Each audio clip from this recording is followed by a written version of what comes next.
Paul, can I sit next to you so I can just nuzzle up against that chest hair?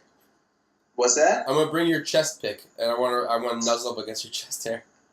Okay, deal. Paul, can you tell Mcgroat the quote you told me the first time you took your shirt off in front of Jenna? Shut the fuck up. Oh yeah, what did I say? You're welcome.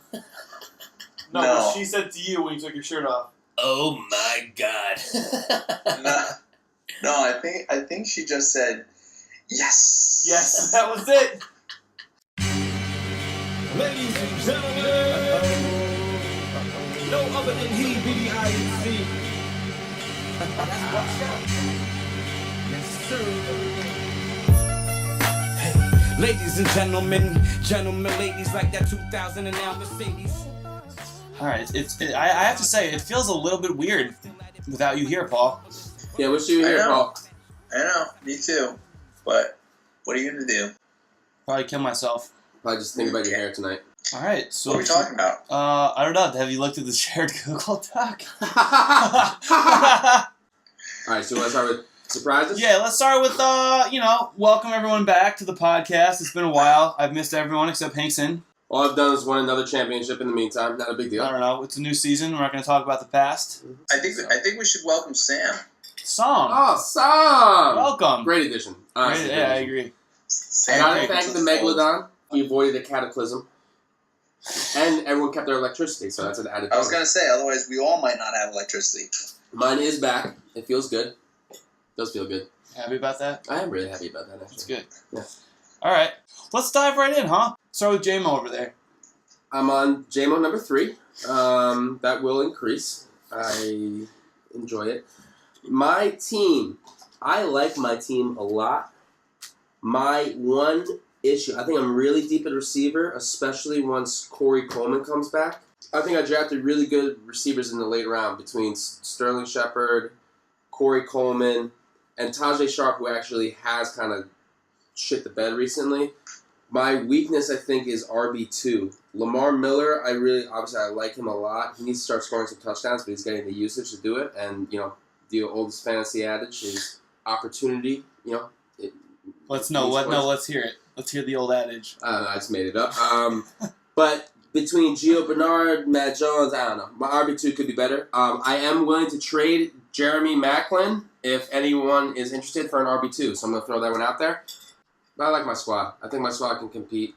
And, yeah. Cool. I was just looking for a quick 10 or 15 second bite, but that was perfect. You took 3 minutes, so great. Oh, okay. You asked. I'm just kidding. I delivered. Paul, let's hear what you think. What do you think of your team? So I was really excited about my team when I drafted it. All right, I'm stacked at running back for the first 3-4 weeks between Spencer Ware and D'Angelo Williams, but they only got me to a 1-3 record, so not too ecstatic about that. My third wide receiver, Golden Tate, turned out to be the biggest fantasy disappointment of the year. What round did you take him? Out of curiosity. He's either 4th or 5th. So I liked him. Coming out. I thought him Marvin a lot. Jones was going to be good, but I figured with Calvin Johnson leaving, a lot of receptions to go around. Look, I'm not trying to throw a lot of stats or be like a total sabermetrics guy, but Paul, your team's the only one that has yet to eclipse 400 points. Yeah, well, not like I haven't noticed, so thank you for that. But, it's a combination of not having Brady for the first 4 weeks, Odell Beckham Jr. being a little bit underwhelming, Amari Cooper being also underwhelming. Amari's been not 18, 9, 8, 7. Crabtree's getting all touchdowns. Speaking of which, I love Crabtree. oh, finish what you're saying. All right, there it is. Golden Tate not working out. My running backs, I think Lacey's going to end up having a good year, even though he bit you in the ass last year, Rory. My RB2 situation is also a little bit of a struggle right now because Jonathan Stewart's hurt, but I think that's the case for everybody, with the exception of, Faltings, maybe. Faltings is the best backs in the league, no doubt. And the nicest trap. And yeah, but I'm hoping to turn it around because I feel pretty decent. What I will say about my team is that I don't hate it. I just got hit with not a ton of injuries, but depth style injuries. So I really loved Amir Abdullah, and he got hurt. He was kind of the. Did you like him? Why did you like him? Loved him, man. I had him last year, and he did fucking. But Joique Bell's not there anymore, and he was he's better than Theo Riddick, and you can see that by how they ran the ball when he's been out. So there's that. Speaking of surprises, though, I have something I want to ask you guys. Mcgroat already looked at this, but Paul, do you know who the number 1 running back in fantasy is this year? It's got to be DeMarco Murray. Yeah, I didn't know that.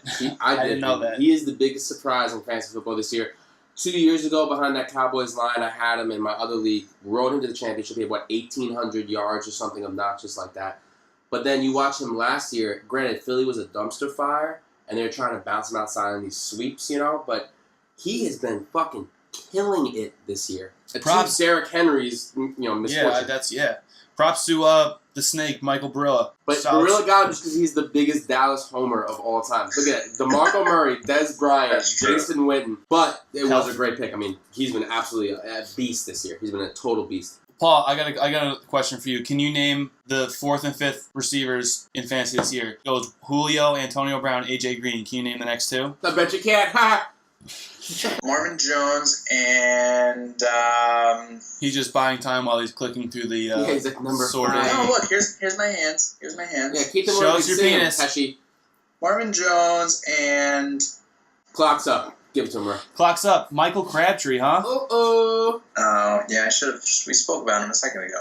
We did. It's crazy how He's that got works out. 5 touchdowns already, right?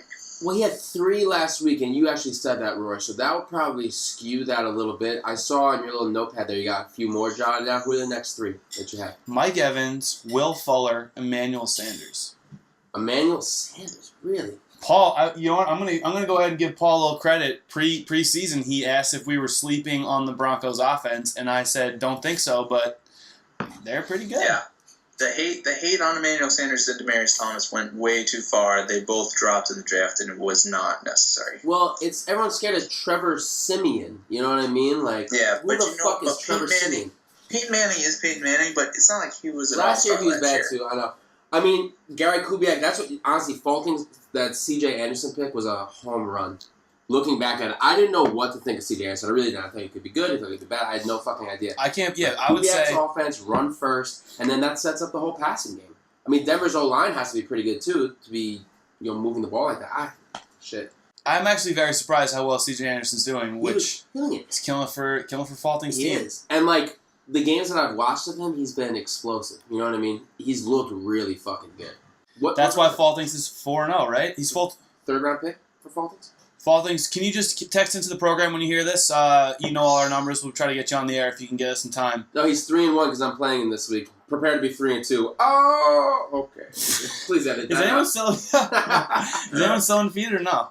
It's Joey. Joey's first. Faulting's is second. All right, so that is. I think those are the obvious. I mean, it's kind of tough to really pick a team as the top 2, but I'm going to go with those are my top 2 teams in the league. 3rd, though, I have it as it's pretty close. For me, though, it's between Phil and sleeper pick, kind of like Jarman's team. Do you like Jarman's team? I just said that I do. Okay, that's more like a rhetorical question. Jarman's team scored the 2nd most points in the league. Classic Dan Jarman, 2 tight ends. But I don't know. Yeah, that is the Dan Jarman, 2 tight ends. Fucking MO. But look, I look at the team. Jordy Nelson was a good pick. Crabtree's been absolutely beasting. That's the answer to why he's 2nd in the league. And also low-key Isaiah Crowell. Forte started the 7th running back. But like Ryan Matthews as your 2, he is. Crowell is probably your 2. Yeah. Honestly, he just has him in his flex. I hate Ryan Matthews with a passion. But then if you look at his bench, I don't see anyone on there that really pops out to me at all. No, Kelsey's a really good. And I think we talked about this via text, but I think Matt Asiata is the back I would rather have in Minnesota just for like the way their style is. But then again, Jerick McKinnon looks better. After last week, I'm so happy. Can we back up on that? You'd rather have Asiata? Well, we were texting that, and you were saying value for the waiver wire because I was asking if bidding $21 for him in my other league was too much, and you're like, you could bid $7 and get Asiata and get relatively the same production. But I think Jerick McKinnon is a better player. I just think Asiata gets the goal line carries. He gets like the running between the tackles type stuff. Ooh, Matty, Larry Fitzgerald drop. That sucks. Woo. Full disclosure, it's Thursday night at 9:15. It is the 2nd quarter of the Niners game. I'm trying as hard as I can not to watch this because they suck, dude. Thanks. I know. Our quarterback's Blaine Gabbert, so that's he's fun. Mobile. He's probably one of the more athletic white quarterbacks I've ever seen in the NFL. That's not really saying much. Okay. It's not really the same. It's not really quick, saying though. much. He's fast. Can I just... All right, while we're here, I said this to Mcgroat earlier. It really bothers me that there's such this disdain for Colin Kaepernick taking a knee at the beginning of every game. Because for my entire life, at the end of every game, almost always, a white quarterback is taking a knee. Right? I mean, that's kind of... It sort of blows my mind that... Kind of crazy, am I right? And Jerry McCurley probably just tore his ACL. Really? I don't know. He got twisted around. But, I mean, Paul, what do you think about that? Don't you think I make a pretty good point there? Thanks. I accept your apology, and I agree that I'm correct. Let's move on, Paul. So your power rankings, if you had to rank the top 3 teams, I want to go through all of them, but your top 3, what are you thinking? I think my top 3 teams are... I like Vaulting's team. I think between C.J. Anderson and Zeke Elliott, he's got a solid base there. Best running back in the league, no doubt. Yeah. And then he just builds up from there. I like Phil's team actually because I think Phil has been the biggest beneficiary of injuries thus far because Jerick McKinnon and Christine Michael make his team that much better, and the 3 wide receivers he has. I mean, he's got the best wide receivers in the league, and I hated on his running backs. And I would say Jerick McKinnon helped him out, but I think Christine Michael, everyone kind of like halfway sort of knew he was the guy in Seattle. So obviously Phil will tell you that he knew. Of course he will. He's known since last year. Did he draft Michael? He did. Yeah, he did. He stole him for that. Michael is the guy that he's been the next big thing for the last 3 fucking years, and he does absolutely nothing. He looked really good in the last game, but is he the real deal? Is Seattle's offensive line any good at all? You know, once Russell Wilson blows out his ACL, because that looks fucking horrible. Fingers crossed. Fingers crossed, guys. You know, what's going to happen then? I agree, though. I mean, to be full disclosure, I really didn't like Phil's team after the draft. Neither did I. Same here. I this might be something that on a bigger level we should talk about, is that I think that when I look at someone's team to see how good they are, the first thing I look at is their running backs. Mm-hmm. Almost always. And maybe that's something that I need to stop doing because his wide receivers are just... I mean, Alshon is probably... I don't want to say probably, but there's a good chance he's going to be hurt on and off the whole year. But still, even with Steve Smith, it's just... He's got a solid group of dudes, man. He does, Props to Phil. Julio is not a human being. Demaryius Thomas is a really good pick. Alshon, when he's healthy, is really good, but he's got Steve Smith Sr. too, so you hope between them two, he's got a guy... Jimmy Graham is nice to have as your tight end. He looked really good last week. And then, like you said, I mean, Christine Michael and McKinnon. But my third pick is Joey, I think. I think he's got solid wide receivers, and Melvin Gordon has been lights out pretty much this year. And he might end up the year as the top running back if there's a chance. Talk about beneficiary of injuries with Melvin Gordon. Between Woodhead and Allen, like, Absolutely. Jesus. So this is something that I feel like it comes up usually in anger in the middle of our group chats. I'm curious to know what you guys think as like my fantasy between enemy or rival. I think there's a huge difference because rival is like, I feel like it's more of someone that you kind of, there's an equal competition, or you feel like you're not pissed if you lose, but you find yourself playing them a lot. Whereas enemy is someone that like, if you lose to them, it not only ruins your week, but you're kind of just furious. Sure. Personally, I think I think I'll say this. I think everyone in the league, I'm either their rival or they just hate me.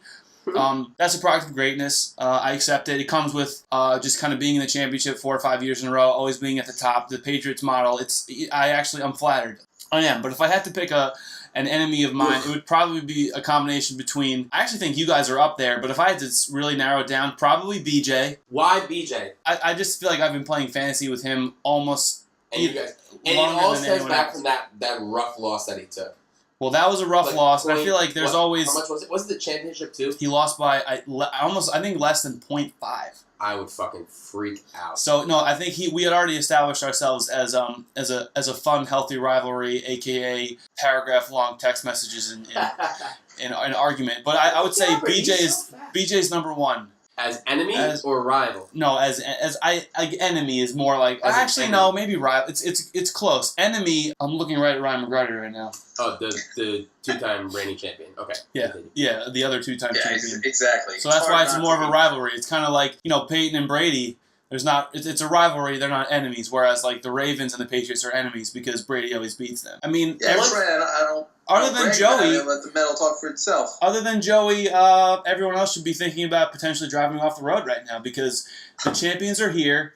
Just Joey, you're going to be by yourself in the car or at work. Why don't you just go ahead, throw on Jadakiss, the champ is here, so you can feel like you're with us because you're one of a select few that have won championships. That have reached the pinnacle of fantasy greatness, the zenith, one might say. Right. It feels good, guys. There's only two of us have won two. Me and Ryan, we both have our commemorative Master-style coats, sort of suit jackets that say two-time champs on them. We haven't busted those out yet. We'll bust them out soon. Right? Okay. Yeah, I'm looking on Skype and Paul's looking down, probably just in either disgust or just being sad. It's okay, you won one. Not a big deal. Oh boy. Okay. So, all right, enough about me and my greatness. Yeah, exactly. Let's move on to Paul. Who would you say? I guess they're sort of similar, and it's nitpicking between enemy or rival. But just in like the general sense, who would you say your enemies' rivals are?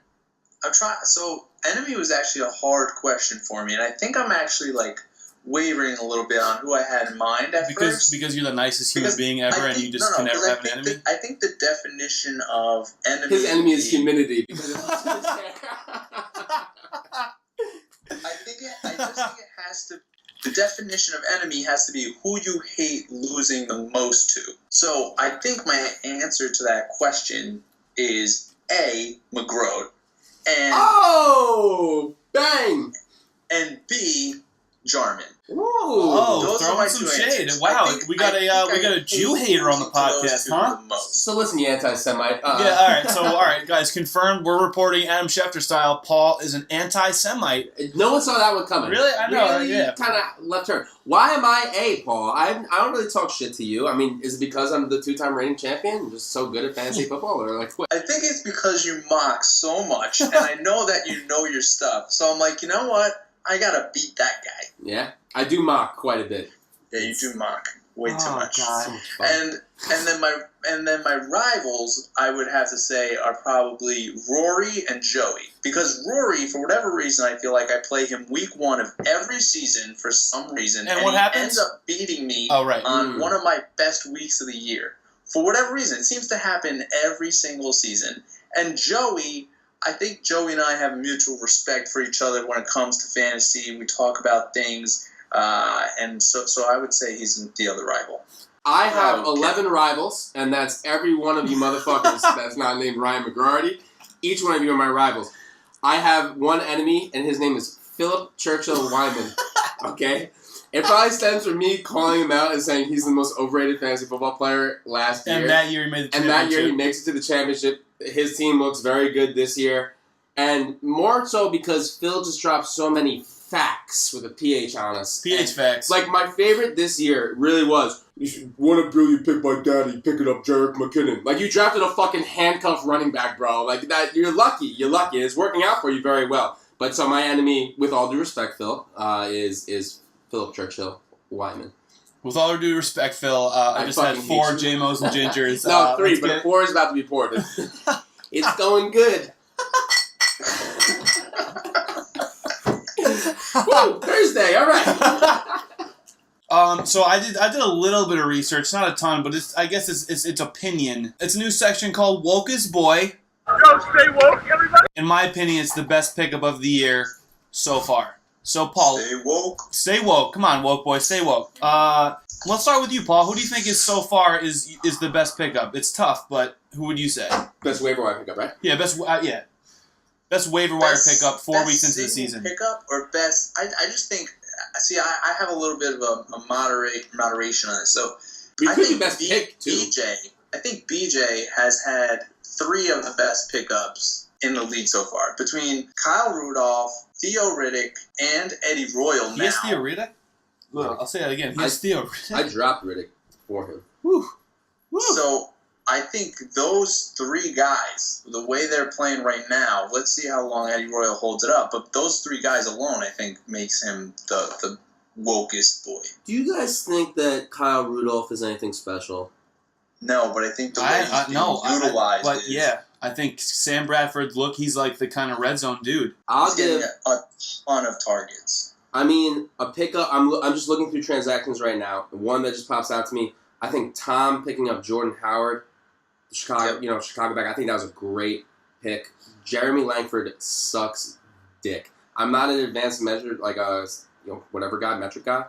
But What's that? No, say it. No, say it. Advanced metrics. Okay. But per every advanced metric last season, Jeremy Langford was like the worst back in the NFL. I don't think he's any good. So you are an advanced metric guy. No, I'm not, and I don't take them into consideration, Paul. But it's okay. Just admit it. Langford sucks, and Howard's a good pickup. Go Tom. Okay. Yeah, those are. Yeah, that I would say it's a tie between. I think Rudolph is huge, and I also think that Tom made a sweet pickup with Jordan Howard because especially if Langford's out for 4 to 5 more weeks plus, I don't think he's getting his job back. They like Jordan how Howard. good did Howard look last week? 111 yards in his first start. Good stuff, man. I'll tell you who's not the wokest boy. Hinkson. All right. I think you're just bitter because he took Terrell Pryor from your clutch. At least I was smart enough to draft him. All right. Well, he's on your team now, so. Spoken like someone who lost Terrell Pryor. All right. So let me break something down. I want to say something. I'm going to propose a question to you guys. Can you guys hear the Jameson pouring? If I pour it, Let's just try it. Yes. Yeah. Oh, that's awesome. All right, guys. We'll see never. All right. I'm going to throw out something to you guys right now. And before you answer, let me just give you my evidence, and then we can discuss, okay? So the question to you guys is, do you guys think that Andrew, Alan Hinkson, is racist? And I think that he is. Let me explain. Before you guys interrupt, let me explain why. All right? Let's break it down. Week 1, he starts an injured Chris Ivory, who was declared inactive during the week, black guy, over Danny Woodhead, he is black, white guy, who scored 20 points that week. So that would have been second on his team if he had started him. So, I mean, strike 1. Then week 2, he did start Woodhead, who then got injured, which is interesting. And then he said, literally, he just said, see, that's what happens when a white boy play a black man's game. That's what Hinkson said. He texted me after that week, like see, that's what you get. Then pretty damning evidence. Right, pretty damn. Yeah, right. That's what I think. Then week 3, he started 3 injured, black players against noted Trump supporter BJ, which, hey, whoever you want to vote for is fine, but if you're really going to bring politics into the fantasy football league the way Hinkson did, I think it's kind of messed up. And then he also said, after the matchup when he lost to BJ big time, he said BJ's worst player this week was some Harvard cornbread honky. That really surprised to anybody. That he actually... Did he say anybody or ambody? No, EN BODY, ambody. And he didn't even text me that. He said that to me face to face. So that's strike 3, but you know what? Maybe we'll give him a couple more swings. Yeah. Last week, he gloated after picking up said player, Terrell Pryor. Paul, how do you feel about that? How'd you feel about a black man taking a white man's player and then gloating about it? Did that feel good? So racist. That just sounded so bad. Okay. Do you feel good about that, Paul? Because Hinkson did. He was gloating about it. Kind of like Starbucks coffee. A little bitter.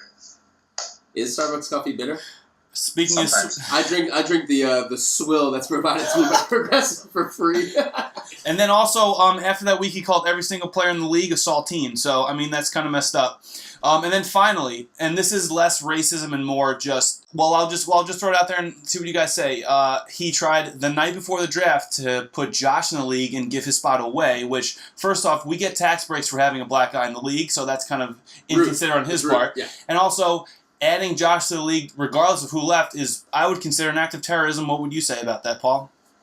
Yeah, Hinkson, not gonna lie, I was a little upset with you that night. I think you, What about now that you know that he's a blatant racist? I mean, aren't we all? The silence from Paul almost basically confirms Paul's not the guy. He's a straight shooter. I am. Straight shooter with an elephant in the room. like- That thinks it's racism. I like things black and I like things white. Nothing in between. We can really... So you're racist against Spanish and Asians, you son of a bitch. We Paul. can really cut out a lot of that and have it just say, I like things white, and that could be a good sound clip. Yeah. Better not ever run for office, Paul, because we got you. Mcgroat, what do you think about all this? I feel like Hinkson's absolutely racist. What do you I think the proof is in the pudding, okay? Sounds like a the racist black to pudding, me. apparently. No. Chocolate. Yeah. Yes. Chocolate Black. is the proper term. I like my pudding. Yeah, no one eats black pudding. Chocolate pudding.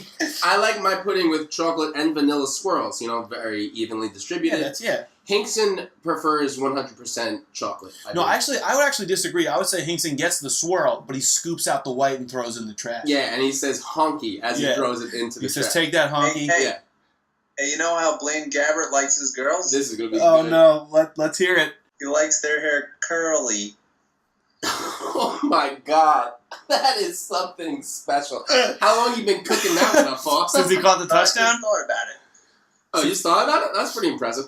Yeah, thank you. No, it was kickoff. Paul preheated the oven. Man. He was just waiting for me to get drunk enough, or he's gonna drop it. Yeah, he said he had did there. He said he had to eat dinner and wait an hour, and he's really just writing down a couple zingers Yeah, for he's the just podcast. in his beater, like in the fucking laundry room of his building, just writing down these dad jokes. Oh yeah. Paul. I mean, I can't believe you didn't even dress up for the occasion. Mcgroat wore a really nice Notre Dame jersey. Brand new Notre Dame I took a jersey. shower and wore a 49ers That's hat. unfortunate. My finest pair of sweatpants. You know how black dudes have an afro pick to pick their afro? Paul, There's no way this is gonna go the wrong way. No, do you have one to pick your chest hair out? Because if you don't, you really should. That would be awesome. A chest pick. You A got chest one of pick. those? No, I don't. Jenna told me I'm never allowed to touch my chest hair.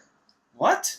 It's forbidden. No, because she doesn't want me to ruin it. When you're with her, Whoa. when you're with me, you'll touch as much as you want.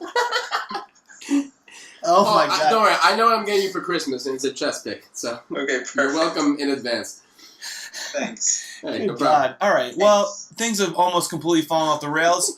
Speaking of racists, me and Hinkson are matching up this week. How do you guys feel about that? I mean, I know I'm probably going to 100% win, but let's break that down quick. Paul? Let's take a look. Here's the thing. I think Rory wins unless Hinkson's wide receivers somehow find a way to play running back. I think this matchup's going to be closer than it seems. I don't know. Just Hinkson's second running back. That's the issue. He It's doesn't have a an player RB2. to be named later. I look at Hinkson's receivers, and they're really good. A.J. Green, They are. probably Solid. as consistent as you can possibly get. Kelvin Benjamin against Tampa on Monday night, which I know doesn't technically count for anything, but having that guy go on Monday night is a big mental advantage. But Kelvin Benjamin's going to score a touchdown. I would guarantee it. And then Paul's favorite player in the league, Terrell Pryor, as your receiver 3. I like that. That's really good. I believe I dropped him. Yeah, that's unfortunate. Mark Ingram on a bye really hurts Hinkson. He just picked up. Ooh, you know what though? He just made a really good. I mean, DeAndre Washington on Oakland with Latavius Murray doubtful to play. His projection is 13 right now. It's a solid pickup. He's getting fucked right now though. I mean, Rawls is hurt, That's goddamn right, Hinkson. You're about to get fucked. but he has Yeldon and Ivory, so he's all Jacksonville's running back position. When you can double down on the Jacksonville running back situation, you kind of have to do it always. I mean, they've shown in the past, I want to say 10 seasons, it's really a slam dunk to go at for the But Jacksonville if run. you're questionable and you can get a guy with good at good value, is it that bad to monopolize the backfield? You know what I'm saying? That way you can kind of pick your poison and choose who you want to start, unless they're both mediocre. Right. Or if you just want to start Chris Ivory every week when he's injured. Yeah, that's. Speaking of Chris Ivory, let's move on to Paul. Paul, you're playing Joey this week. This is, I want to say this might be the Cream Boy matchup of the week. I'm not willing to just throw all the cream down it right now. But let's just say Lando Lakes gave me a quick call and said, we're thinking about putting all our money on this matchup. Okay. So for you, I think it comes down to 2 major factors. Brady's back, man. And is Todd Gurley going to show up ever to fantasy this year? Or just a regular game? How do you feel? What? Hi. I Want to take that again? Cut! Look, Brady's coming back and he's going against Cleveland. So one of 2 things are going to happen. He's either going to throw the ball all over the field all day, or the Patriots, being the Patriots, are going to let LeGarrette Blount. I was just going to say, yeah, that's such a classic. He's going to run for 4 touchdowns. So it's one or the other. And either way, the Pats are more than likely going to win. But who knows if Brady will have a touchdown? We'll see about that. I mean, and I think, I don't know. Brady coming back is huge for you. I think the Patriots over Cleveland is the most mortal lock I've ever seen in my life. Can you see any way that Cleveland beats the Patriots? Because I don't. I think I would honestly put my life on the line. But I had Matt Jones last week go against Cleveland defense and carve them up. And LeGarrette Blount is a fucking bruiser. And I think he's going to run over. Tom Brady is so angry right now that he is going to... I'm scared. Honestly, I'm scared of what he's about to pull. And I hate to say it. I hope you're right. Giselle has had to wear a Roger Goodell mask this entire week for hate sex. Giselle has not walked straight for the last month, let's be honest, okay? No, I look at your guys' matchup. Oh my. Woo! Oh, this is a good one, dude. I think Gurley will finally show up. I mean, Gurley's talented, and Gurley's not the problem in LA. It's the rest of the offense. I think once they get their shit together, and not to mention, LA's played some good teams, some good defenses. So, who are you guys taking? I need to win, so I'm taking myself. I have to say, I'm going to be, hate to say it right to your face via Skype, but I think Joey's going to take this one. There's only one person in this matchup that's from the town, and that's Joey. I mean, that is true. Joey. I'm going to go... I think it's really close. I think it's a really close matchup. I'm going to go with Paul to win. I think Odell breaks out this week against the Packers secondary. Sam Shields is out. They have some scrub covering. I think Odell's finally going to put up a big game. But, I mean, if I'm Paul, Joey's running back scare me. And if Joey had Brandon Cooks going this week, I think I'd lean towards Joey. I think it's going to be a really good matchup. I think it's really close. But I think Paul takes it out at the end. I'm going to be watching this one closely on Red Zone, that's for sure. That's for damn sure. Speaking of the third guy in the room, Harambe over here, facing off against Matty Ice. Rest in peace. Captain Power Rankings, Matty Ice, who got a lucky win against me. I think he won by like 80 points, but it's pretty lucky. Let's just start with this. If you guys had to pick one person from each squad you think has going to have the biggest impact on the matchup, what would you say? What about you, Mcgroat? What do you think? Oh my God, Larry Fitzgerald just had a touchdown. Yes, he did. Hey, all right. Breaking news. That's a... Oh, yes. What?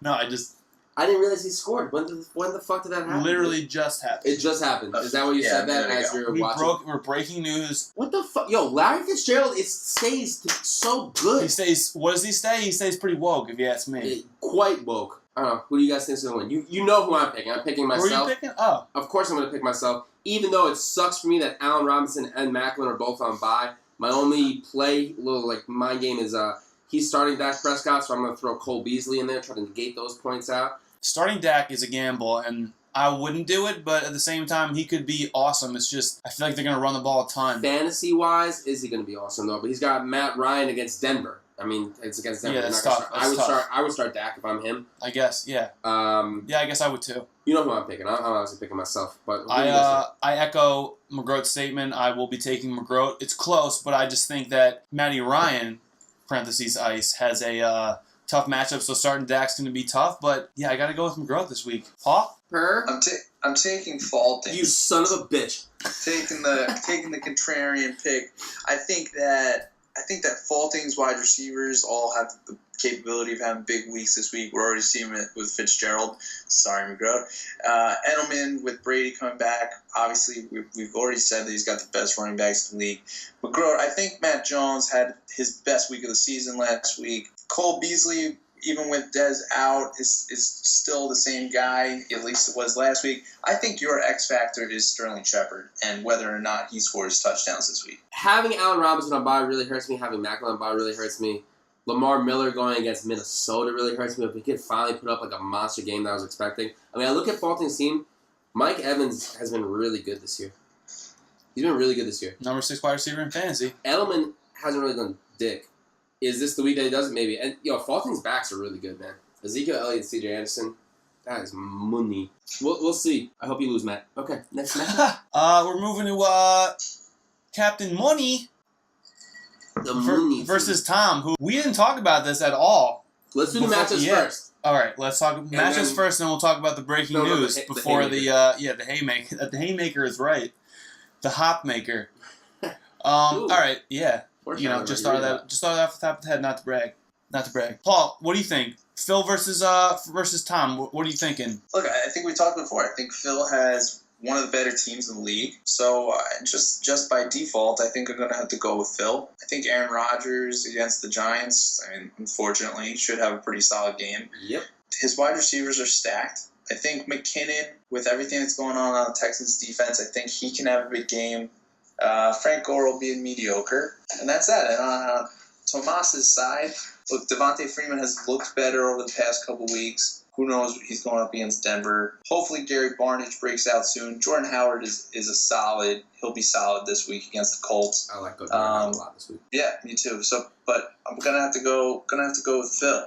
I'm going Phil too, and it's more just because I think that starting Tannehill is just I'm not a big fan of Tannehill. You don't have many options. You got to start Tannehill. Jamal Charles, he's got some guys on his bench, but let me ask you guys I know hindsight's 20/20, but let me ask you guys an actual question about starting a wide receiver wise. Torrey Smith. He's got Victor Cruz, Danny Amendola on his bench. Would you start either of those two guys over Torrey Smith? I don't think Amendola is startable. I would start Victor Cruz over Torrey Smith. I thought Torrey Smith under Chip Kelly was going to go into San Fran and kind of revive his whole career. That has not happened. I was going to say, to piggyback you guys, I'm taking Phil as well. I think the glaring weakness right now with this matchup, starting Devonta Parker and Torrey Smith, you're 2 and 3. I don't like that. Torrey Smith blows. I thought he was going to actually have a good year, but he's bad. But Tom's getting kind of fucked right now with BroZ being on bye. BroZ is arguably his most important player. Doug Baldwin being on bye. BroZ, number 2 quarterback in fantasy this season. And Jamal Charles. And Charles. Yeah. And Charles is probably the X factor of Tom's team this year moving forward. He's got to start winning some games, but having said that, he's not in a terrible position. If Jamal Charles starts showing up and is the Jamal Charles of old, if Jordan Howard stays in that role, Tom could have a pretty good stable of backs there. And then if he can figure out the receiver position, he can make some noise. I don't think Tom's team is bad by any stretch of the imagination. I think that Phil's going to take this week, though. I'll just say, with Devontae Parker, I don't mind him. He had a bad week last week, but the 2 weeks prior to that, he didn't look terrible, and he was getting some looks. 14-12. And Torrey Smith, to Tom's defense a little bit, I think that there's, at least for me, I've been up in the air 50-50 about whether the wide receiver to own in San Francisco is Jeremy Curley or Torrey Smith tonight. Or I think third it is. option, neither. I mean, no one. Well, can say right, that. That's but not if Carlos you had- Hyde. I think Carlos Hyde's the only guy you want to say, right? Yeah, if you own any 49ers, you should just light yourself on fire, because that's what I do every week that I watch the 49ers, because they're just a goddamn train wreck. Speaking of train wrecks, let's pop on over to the trade. Some breaking news. We have one more matchup. No, we have a couple more matchups. Oh, you want to go through all the matchups and then do the trade? I'll do whatever the fuck I just figured because Tom has him on his team. All right, let's go through all the matchups. Let's just do that. No, it's okay. I'll do whatever you want, Pushy guy. All right. Let's do that. Let's go through the rest of the matchups, and then we'll talk about the trade. So we'll. But if you control this podcast, Rory, Jesus. All right, let's move on to the next matchup. I know what that means. Which is Michael Barilla versus BJ. I wish we could have Barilla call in right now. This just popped in my head. I'm very curious about this. Barilla, if you could choose to be a certain kind of snake, what snake would that be and why? Rory, what kind of snake do you think Barilla would be? I'm trying to think of something that I feel like he would want to be a deadly snake, but at the same time, almost Very like a creepy one. Venomous. Wait, and hold on, guys. Guys, This could be breaking podcast news. I'm going to speakerphone Barilla now. There's nothing could happen to this, or I'm in the middle of a big deal, or everything could happen right now. God, I hope he picks up. Can you hear this, Paul? Hey, what's up, bro? Yo, what's going on, dude? What are you doing? I am sitting at the bar having a beer. What are you doing? Oh my God, you are live on the podcast right now with Excellent Paul. timing. Excellent timing, We have a Michael. question. Whoa. Let me step out for a second. Gentlemen, call me at the right time because I'm a little tipsy. That's perfect. I'm on my fourth Ginger. How you done? We have one. We really have just. Yeah, Paul's here. We have one. Excuse me, I'm slithering around right now, so you better get to the question. That segues perfectly. That's perfect, Barilla. We have one question for you, and it's really important. If you could be one, you know what, Mcgroat, you ask, please. Michael. Yes. How are you? I'm doing well, thanks. And how are you, kind I'm great. How many tarps do you currently have in your possession? This isn't related. This is just for me. Well, that's, first of all, are you talking about which location? My condo? Oh my God, you're my a serial basement killer. down on 37th Street on 37th between 2nd and 3rd Avenue in Kips Bay. I've got about 3. Oh, nice. But the thing is, though, is I'm kind of trying to establish a new MO because the tarping gets old, you know? So what I've been doing is Killing everyone and wearing their Viciously flesh. murdering everyone. Are you guys familiar with what a mummy is? Oh my As far as No, but I'm intrigued. Wait, like an Egyptian mummy, or is this something like totally diabolical? Well, no. The new thing is what I do is I actually take like Larissa, cover about your ears. 15 to 20 cans of silly string and I spray it all down the staircase as you walk into the basement, right? And I tell them that I have a beautiful gift ready for them, almost like an engagement, you know? Because I like to take this to the girls that I've been, you know, surfacing for a little while now, you know, get them built up, get their confidence going, make them feel like this might be the one, you know? Especially when you get the girls that are like 28 to 30, because, you know, their girlfriends and friends have all gotten engaged or married, have children, and they're at that weird point where they just don't know what's going to happen. This sounds very So I premeditated. surprise This them. is first degree. You know, like I'll put some silly strings This down is and I'll make it manslaughter. seem nice, and then what I do is that when you get to the bottom of the stairs, there's a bunch of saran wrap, and I'm already wrapping you. You know, like it's far from there. There's nothing you can do. I go for the legs first so they can't run. And once I get the legs down, get the legs about to the knee, then it's all downhill from there. Let's just It sounds like it. Caught his web. So Let's just say the spider caught his web. I'm going to think about everything you just said for a very long time, probably years. You disgust me. If you could be, this is the question. It's an important question. This is the only. Before you got into that whole diatribe about mummies, we were calling you about one specific thing. So here goes. If you could be one type of snake, what would it be and why? I mean, one specific breed of snake. I mean, do you guys have bets on what I'm going to say? We were trying to think of like what it would be, but I don't know, man. I think we have a couple characteristics nailed down for you. Yeah, it's gotta be deadly, but also kind kind of like sneaky and weird. Yeah, very shady. Sketchy. Yeah, well kind of clumsy because you're Polish. That's a multi-faceted question. There's many ways I can go with this. Now, do you want me to be a snake in the grass? Because I'd be a copperhead. One bite, you're done. But I'd also be kind of like a boa constrictor, just because I want to feel that last breath you take before I fucking kill you. So you'd be a copperhead in the grassland environment, but if you're in kind of like an Amazonian field, be a boa constrictor. Yeah, well, the thing is I just want to feel your breath just slowly leaving, and we make eye contact just as you look at me. Oh my God! Am I gonna survive? Is everything gonna be okay? And No. I just laugh and Wow, it sounds like boa constrictor. You know what? You're a boa. You exceeded every expectation I was hoping for this phone call. So I just want to say, Michael, I miss you, thank you so much. I'd like to see you soon. Hey, wait, can I throw one thing real quick? Rory, can you stop like quack ducking me and actually give me some feedback on my fantasy team? Because it's just, Mike, I don't want you to kill me. It's like, I'm not going to kill you. But I just want to know what's. All right, well, you'll hear some. We already talked about it. Stop crossing your fingers, bro. We know you're gonna kill him. Yeah. You got one hand behind your back saying, "No, Rory, I really want to hear what you have to say. I'm gonna murder you." The other. I mean, first of all, Rory, do you not realize your imminent demise is going to be vicariously through me? If not me personally killing you, I'm probably just going to have one thought, like, I wonder if Gorilla would do this. And the second that you say, yeah, he probably would, and you commit to it, that's the end of your life. So, I wish you guys a wonderful evening. You too, man. Things and stuff, and God bless America. Amen, bro.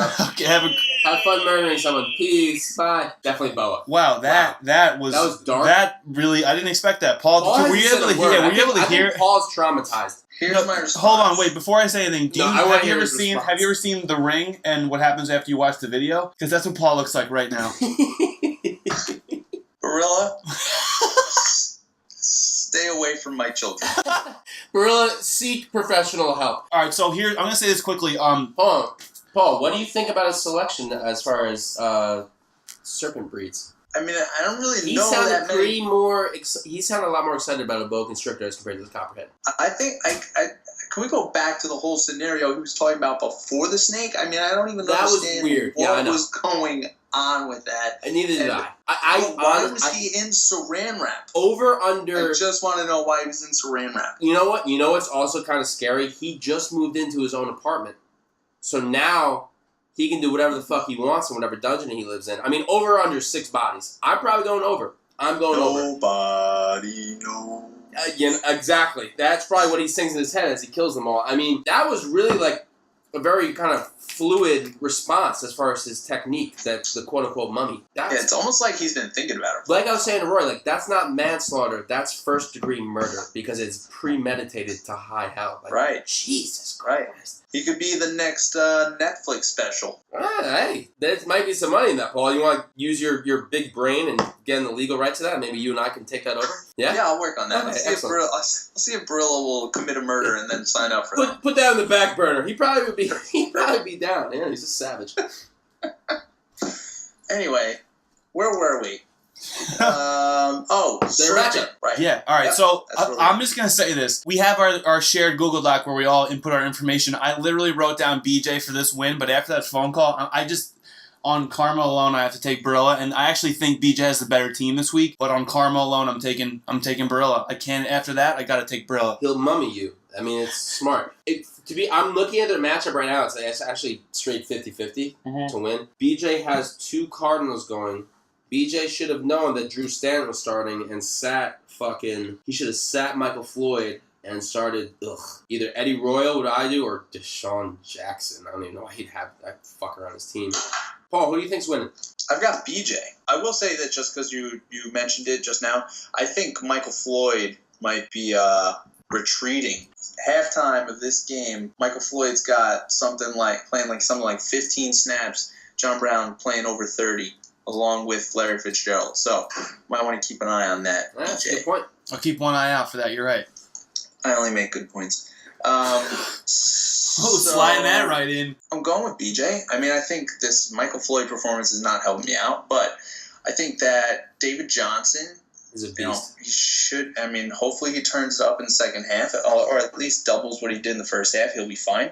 And I like BJ's wide receiver core. I really do. The Jets, unfortunately, are playing Pittsburgh this week, but they're going to have to score points to keep up. So that means Fitzpatrick will hopefully not be throwing 6 interceptions. And Zach Ertz is back. So hopefully that bodes well for him as well. And I just think with Barilla, I think LeGarrette Blount reverts back to the mean starting this week with Brady back. I don't like Barilla's wide receivers aside from Antonio Brown. Stafford had a lackluster week last week. Look, Greg Olsen and Charles Sims I think will be fine. But I think it's going to be close, but I'm going with BJ. I think I'm going to go with the Serpent, and I was actually thinking this before I was scared for my life once he described the mummy to me. Sweet Jesus. I think Barilla's big guns, and he's got DeMarco Murray, who's been an absolute beast going against Miami, who can't stop a fucking, they're horrible. He's got Antonio Brown, who is Antonio Brown, the best player in fantasy football, let's be honest, regardless of position. He's the number 1 guy. I actually will respectfully disagree with you, Paul. I think LeGarrette Blount, I think they're going to pound Cleveland because Cleveland also sucks. I think Bill's got great matchups this week because Antonio Brown's matchup proof, and then you got DeMarco against Miami, Olsen against Tampa Bay, and LeGarrette Blount against Cleveland. I think it will be close, but I think Barilla's big guns will propel him this week. I actually, as much as I want to switch my pick back to BJ after you just said LeGarrette Blount twice, I'm going to stick with Barilla. Oh, Blount. Did I say that wrong? I'm about to pour number 5. Can I have a beer? Stop drinking. Yeah. Thank you. All right, so the last and final matchup, Jarman versus Sam, who I actually think that Sam has a better team, and Mcgroat mentioned this too. Maybe we all mentioned it. I think Sam is a better team than his record shows. He's been decimated by injuries. I think... But, look, go ahead, Paul. No, get it. I was going to agree with Rory. I think Sam's team is underperforming. I think his wide receiver core is legit. I mean, I think as long as John Brown and Will Fuller put up numbers, he's got a solid wide receiver core. He got really unfortunate with the whole Adrian Peterson situation. I really like Carlos Hyde. He's going to have to figure out the second running back slot, like a lot of us are in the league. Jordan Reed is going to be Jordan Reed, potentially the top tight end. Until he gets hurt. He's got lucky with the Baltimore running back situation a little bit, getting rid of Justin Forsett, and he's got Terrence West. And I think Sam's team has been underperforming a little bit, and I think better days are coming. As for Jarman, I think Jarman actually has a pretty solid team. Cam Newton is Cam Newton. He's right up there in terms of best fantasy players. Jordy Nelson, I think, is going to have a solid year with Aaron Rodgers. Crabtree is apparently Derek Carr's favorite wide receiver, which I hate. Nelson Aguilar, I could do without.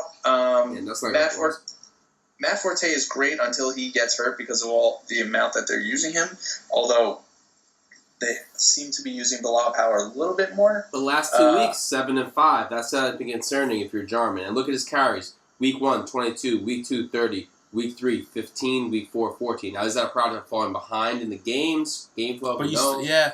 I like Forte. He's got Kroll. He's got Isaiah Kroll. You just pop in there, and he's got 2 tight ends, which I don't know why, but it seems like a Jarman fantasy team staple. He's got the 2, but solid elite tight ends. And let's keep in mind, it's not working out for him yet because Gronkowski hasn't done anything. So we'll see what happens there. His Arizona Cardinals defense is doing pretty well. It's just the opening kickoff of the second half, and they just got a fumble recovery on the kickoff. Good times all around. Yeah, everyone's having a great time. Everyone's had a great goddamn time. Echoing what you guys are saying, I think Sam's team's underperforming. I look at his 3 receivers: Brandon Marshall, Will Fuller. Will Fuller was a fucking great pick, and John Brown. John Brown's I think home run threat. I think his receiver's really good. He's got Big Ben as a quarterback. He's a great fantasy player. Terrence West is gigantic for him because that kind of could answer his RB2 problems. I like Michael Thomas on New Orleans. I like Hearns on Jacksonville for a flex.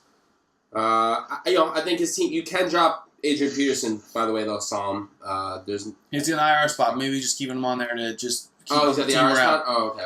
All right, so have to. Yeah, exactly. I think it's important to keep team chemistry solid, which is why I think my team, when we laid that collective egg a couple weeks back, we just came back stronger the next week. So let me say this: I think Sam's team is underrated for where he's at record-wise, but I still think this week Jarman's going to take the win.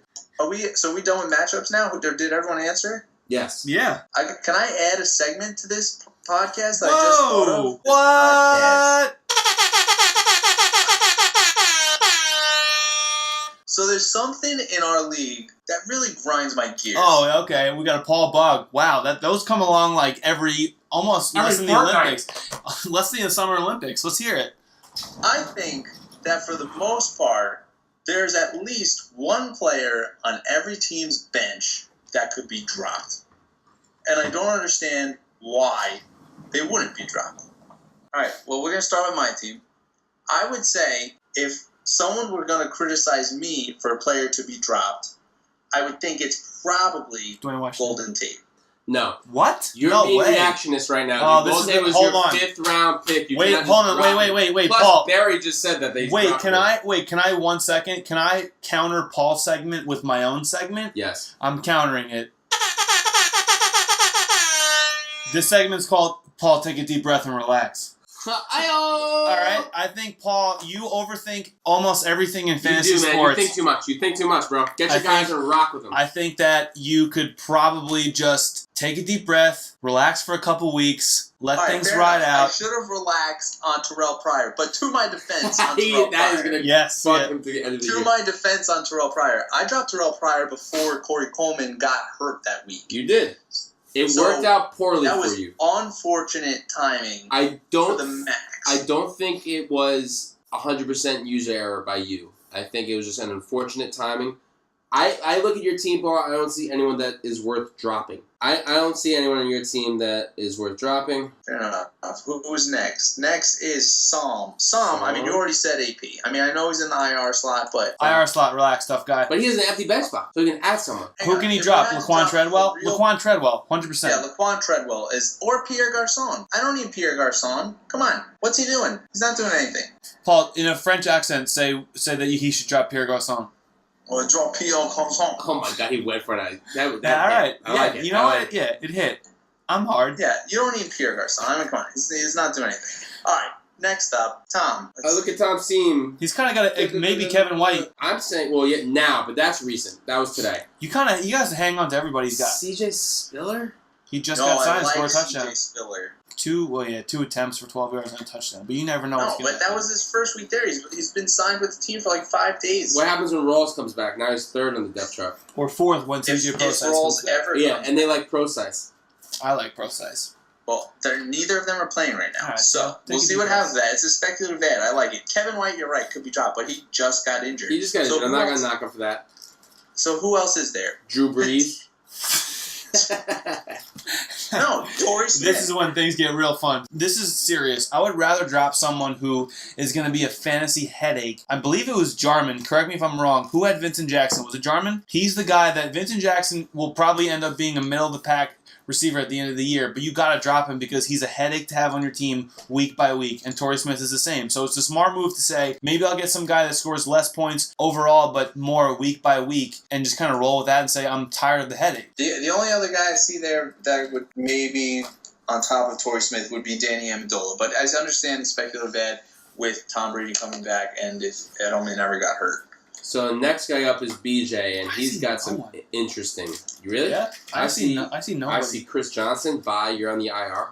Granted, Throw him in the IR. Yo, hey BJ, there's an IR spot. You can put Chris Johnson in the IR spot. Here's my other issue. It's tough to know that, but you can do that. He has Mike Wallace and Brashard Perriman. You have 2 Ravens receivers where I don't really want one Ravens receiver, but if I had to choose between the 2, I'm taking Mike Wallace. He's actually been put up something. But Perriman might be that guy who comes on late in the year. And Steve Smith injury is just... Guys, how about Cutler? Oh yeah. All right. Yo, BJ, pick up a quarterback, bro.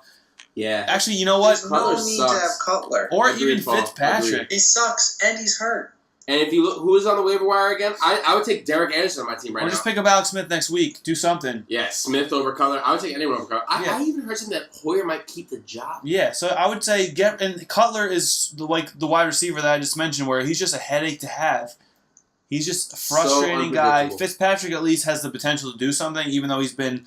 Then again, he played Seattle and Kansas City, not pretty good defenses. So you got Pittsburgh. Survivor pool. I was looking at the Pittsburgh to beat the Jets this week, but I feel like the Jets have a better team than how they're playing.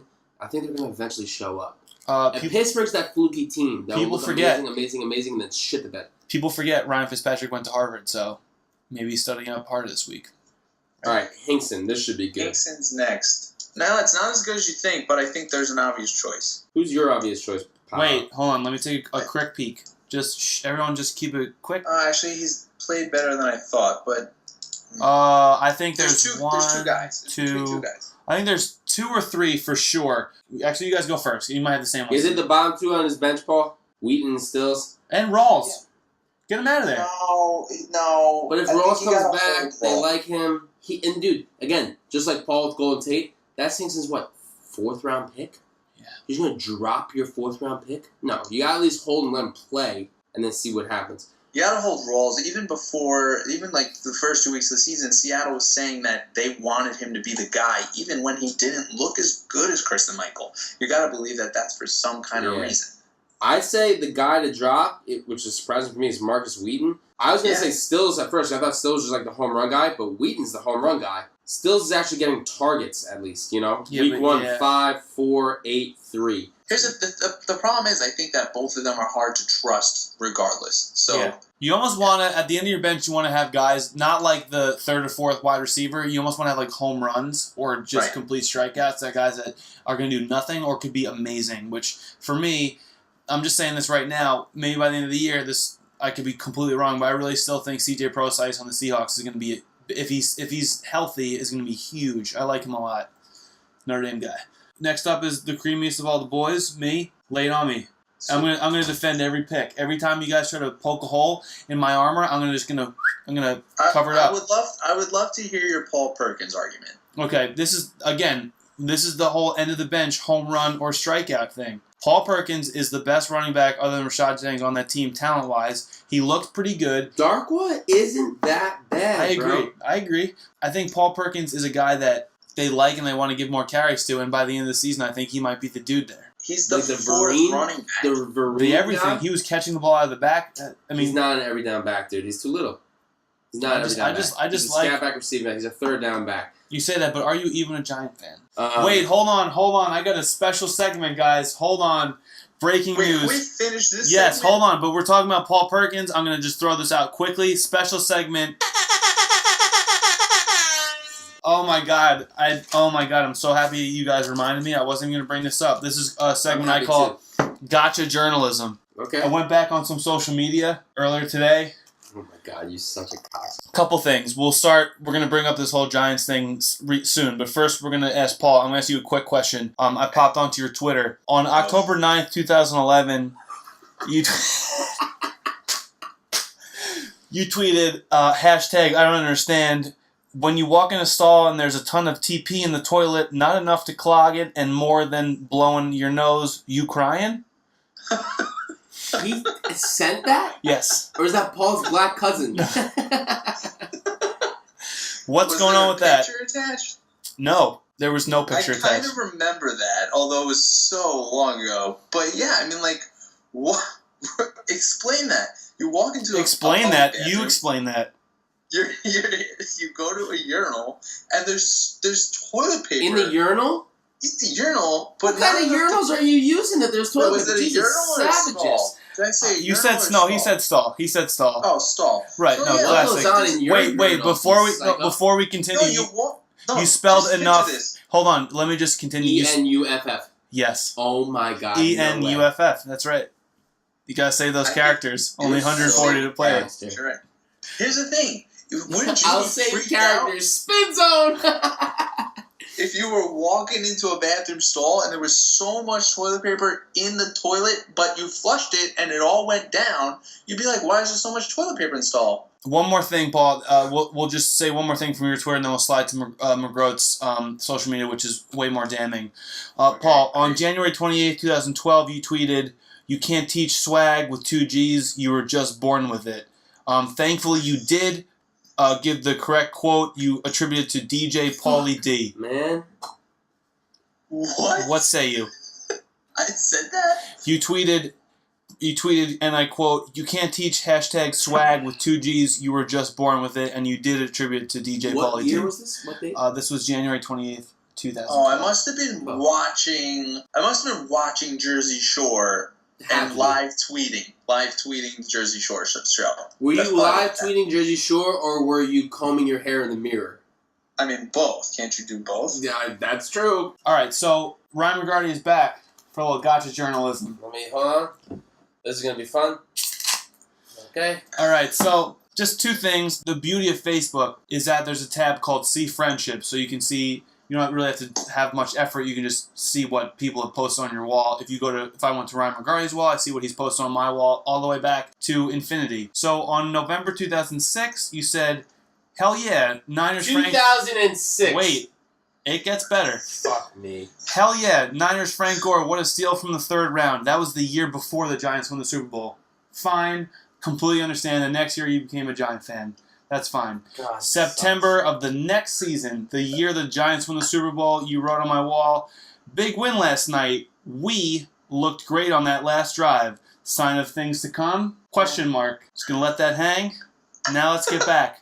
Actually, wait. Actually, no. There was one more thing that I really enjoyed that isn't really gotcha journalism. It's just great. I don't know what the date is because I just laughed so hard. "Phil wrote on your wall to change your profile picture because," and I quote, "you've had the same profile picture since the Korean War."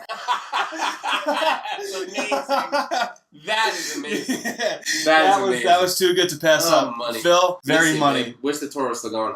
The tour is almost on like pause. Like Phil, I No, have it's to go to the paused. hospital. Like get some, Yeah, have some it's tests. like a new liver. It's the first ever liver transplant in human history. No, it was almost like he had to get a liver transplant and they put it in and it was immediately just completely Rejected. Yeah, so he had to get another one. All right, let's move That on. wasn't as bad as I thought it was going to be, dude. I thought it was going to be like really bad. Like, oh my god, the 49ers are my favorite team 3 days before the Super Bowl. Like, January 29th, 2000. Like, oh my god. Really love those Niners. Parentheses. Could you imagine if I was a Giants fan? Ugh. And then you're like, I hate the Giants. yeah, no, it wasn't that bad. It was just Oh god. just want to play a That's little never gonna quick die. round of gotcha journalism. Thanks, guy.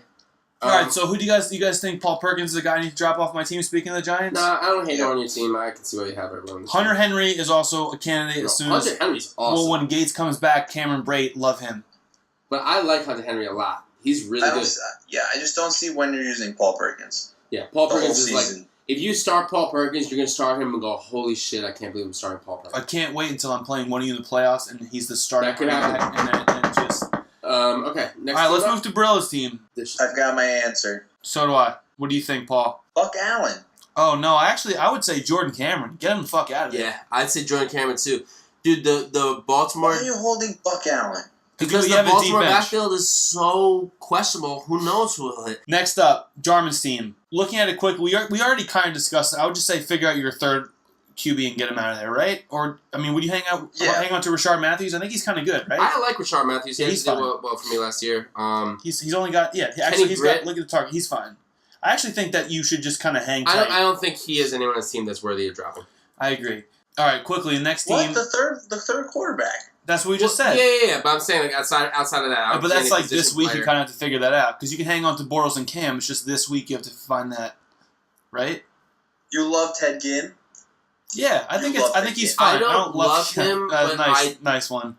Where it comes to like, should you like, why the fuck is he on your roster? It's like, okay, I mean, you know, we do have really deep benches, so when you come to the end of your bench, like these guys aren't going to be superstars. All right, let's pop on over to Mcgroat's team. I would say if I had to pick, I think you're kind of good. Wendell Smallwood is like a good guy to hold on to. Sammy Coates maybe. That, and I want Coates. I just picked up Coates this week because I just wanted you said you want a piece of Pittsburgh. That's fine. I don't think I have anyone that's. Piece of Pittsburgh is also one of my favorite movies of all time. Let's go to Phil's team. Currently in third place. If you could drop someone from your team, I actually would kind of agree.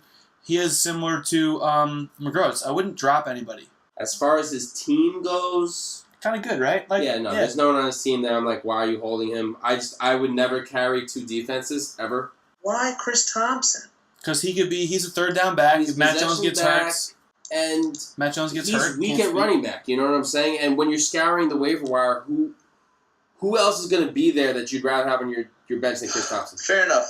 I never carry two defenses, ever. So I'll agree with that. I'll say one of the defenses. Right. And D is what, Maddie? Yeah. So I think there's a couple things here that I would potentially get rid of. Matt's gonna fucking rate me this weekend. I already feel it. 23 points from Fitz on Thursday night.